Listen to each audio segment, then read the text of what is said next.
Okay, so I don't do these videos ever, and I truly mean ever, but I just couldn't hold back anymore. I had to bring something up, something that I was tagged in multiple times on Twitter, which is this take that Colin Moriarty from Sacred Symbols brought up, which is that Xbox doesn't cultivate talent at their studios, and that them buying studios or publishers is bad for a lot of gamers. I wanted to talk about this and see if what he was saying was true. Now, to be straightforward, I'm not talking smack. I'm just looking at things from a different perspective. So let's get into this and talk about what was said and what Xbox is truly all about, especially their first-party studios. Let's do this.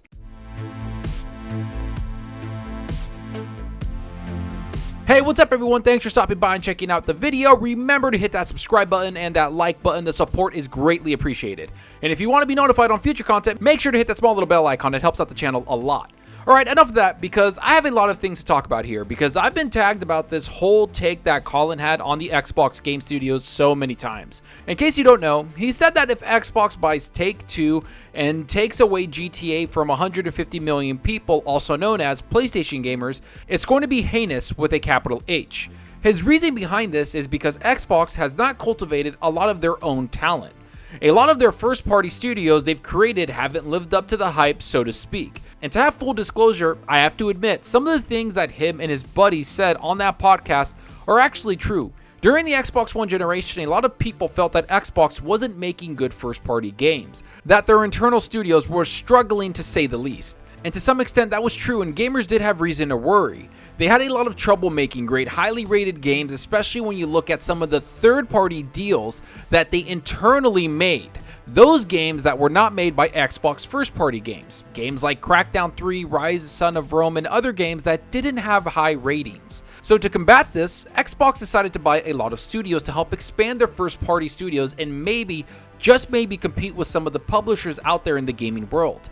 And I'm not just talking about Sony, I'm talking about Ubisoft, Tencent, EA, Take-Two, Activision, and all the others that are out there. It's obvious that buying studios is a pretty big thing right now. In fact, Sony has bought multiple studios this year alone. Is it at the same level as Bethesda or all those studios that Xbox has bought? No, not even close. But it's still obvious that Sony has bought and acquired a lot of talent they have in their first party. Because that's what's being questioned here, isn't it? The teams that Xbox has created haven't done much for the first party, so Xbox has to buy studios to compete. Well, I wanted to look into this and see what this all means. Let's look at all the studios that Xbox created from the ground up, and also look at the studios that Sony made from the ground up. I think it will be pretty cool to do this and finally leave to rest some of these narratives that have been going around about Xbox, but also Sony. Okay, so I'm going to show you all of the first-party studios from Xbox and Sony, just so we can see what they have. As you can see, Xbox has a lot more studios when it comes to first-party. But I'm not going to be talking about Bethesda because we know that those studios just joined and have a complete history of their own, even though they've worked with Xbox a lot and have a great partnership ever since the first Xbox came out. And as you can see, Sony has a lot of great studios also. They have some of the best first-party output we've seen from a console publisher in a long time. But if we stop and look at just the first-party studios they created from the ground up, you can see that Xbox has a lot less of them. But the studios they have make some of the biggest games in the world, and the same can be said for Sony's first-party studios. The first one that most people want to talk about is 343 Industries, and let's be real, most people think going back to Bungie for Halo would be the greatest thing in the world, not understanding that a lot of the talent at 343 is from older Bungie employees. Oh, and they have some very talented people at 343. I mean, let's just stop and look at their Metacritics for their games. Here's Halo 4, which is an 87, and I have to admit, that's pretty high. Then we look at Halo 5, which is sitting at an 84. That's pretty awesome if you ask me. In fact, those are highly rated games. Oh, and Xbox built this studio from the ground up specifically to make Halo games. Sounds like a studio that has a lot of talent and was built from the ground up, making some amazing games. Let's hope Halo Infinite launches at the same praise. Now for first-person shooters, there is not really anything at Sony, so we can't really compare anything, but again, they also have great developers over there that can probably make something like this, they just haven't yet. But let's focus now on the Coalition, which is a studio that makes Gears of War. Again, a studio that Xbox built from the ground up, yet they were given the option if they wanted to make Gears of War or make something else. They decided to stick with the bigger franchise in Gears of War. Let's go into their Metacritic score. Gears of War 4 has an 84 Metacritic, which is an absolutely great game with an awesome Metacritic. From there we go to Gears 5, which again has an 84 Metacritic. So that's two of the biggest studios that Xbox has created from the ground up, putting out some of the best FPS and third-person games in the industry. Now let's go to Turn 10 Studios, another studio that makes Forza Horizon Motorsport, which is the best racing sim out there bar none. It's not even a competition with Gran Turismo anymore. Forza has dominated the whole racing genre for several years, if not the last 10 years. They have highly rated games across the board. In fact, they've been given extra time this time around to make the next Forza Motorsport something that's truly next generation. And I don't care what anyone says, these guys are some of the most talented developers in the industry. They almost put every single racing game out there to shame. Minus, of course, Forza Horizon, which uses a lot of their own assets that Turn 10 has created. So again, very talented studio that has been cultivated from the ground up by Xbox. Now the next studios are World's Edge, The Initiative, and Xbox Game Studios Publishing. World's Edge and The Initiative are making games right now, and we haven't played those yet. World's Edge has Age of Empires coming out, and I'm excited for that because I love strategy games. The Initiative is working on Perfect Dark, so we can't talk about that all that much. And Xbox Game Studio Publishing locks down third-party games that are exclusive to the Xbox platform, so we don't go into that because, again, those are made by third-party studios.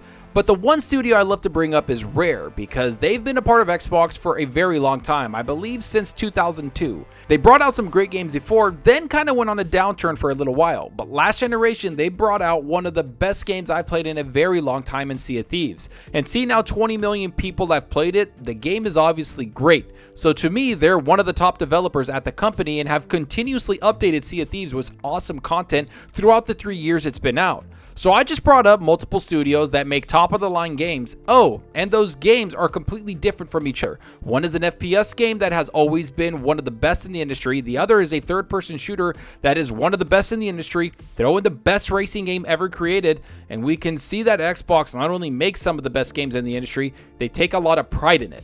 So for people to attack Xbox for not making great in-home talent is kind of weird to me. And I didn't even bring up all the studios that they bought, saying they're able to expand their studios because of Microsoft's funding.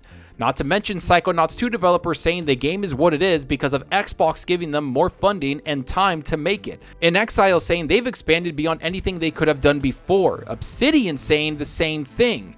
And Ninja Theory saying the same exact thing as all the other studios. So all of these studios are expanding and getting bigger because Xbox wants to cultivate their talent across the board.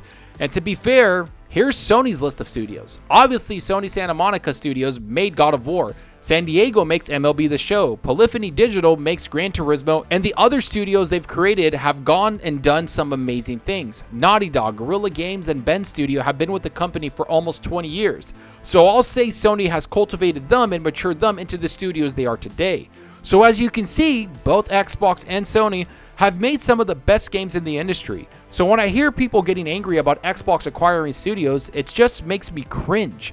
Because Sony has done the same exact thing over the course of several years. They've bought studios, they've closed studios, and they've nurtured talented studios. Much like Xbox has the last 20 years also.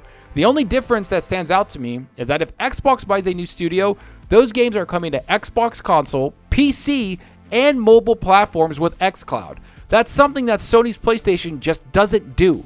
So wouldn't it be terrible if Sony buys a studio because now their games are locked down to one platform? Sony forces millions upon millions of PC gamers, Xbox gamers, and mobile gamers to buy their console. So when Colin says GTA is being taken away from 150 million users on the PlayStation or whatever the amount of people are on there, can't the same be said when Sony buys a studio and completely ignores the vast majority of gamers on PC platforms, Xbox platform, and mobile streaming platforms? For me, when Xbox buys a studio or a publisher like Bethesda, I breathe a sigh of relief because they won't block those games from so many gamers like Sony does. Oh, and they won't charge us $70 for every single first-party game like Sony does. They'll have it on Game Pass for Xbox and Game Pass for PC. I'll get to play those games no matter where I am. So to me, if Sony buys a studio, it's cool because they'll help make them into a great game and a great studio. And if Xbox buys a studio, they'll flood them with funding and make a great game and put that game on the platforms I love to play on. So here's to hoping both companies continue to expand and both companies buy more studios, and here's to hoping Sony finally opens up their games to PC, because that's something they need to do. Because when Sony buys a developer, it's a heinous crime that they're locked down behind the Sony console, unlike Xbox. And if we look at Xbox's history with Minecraft, you can see they still release their game out on the PlayStation and other platforms. If the game is big enough, Xbox is always willing to share. Yet with Sony, they're not. So what's the true heinous crime? Xbox buying studios and putting them on more platforms than any other publisher out there? Or is it Sony buying studios and then locking them down on one platform that we're stuck on?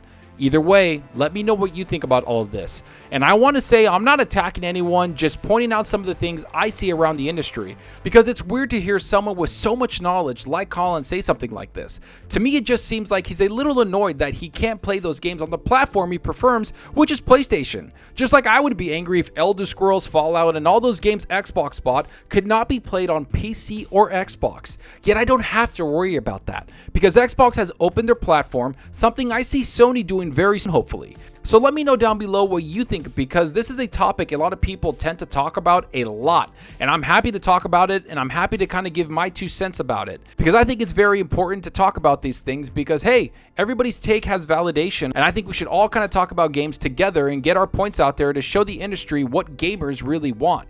And I hope you enjoyed the video, and if you did, please hit that subscribe button and that like button. The support helps out the channel more than you know. And give me a follow on Twitter at Zalker87. I'm always on there talking games and sharing my latest videos. Plus, I love interacting with everyone there, so get on Twitter and let's talk about gaming. Also, follow me on Xbox Live. My gamer tag is Zalker87, just like my channel name. See what games I'm playing, and let's compete in achievements for the month. And right now, I've been playing a bunch of games. I haven't played anything on my PS5 yet, because there's not really anything on there that I want to play. Everything has been on PC or Xbox so far, so I'm having a great time.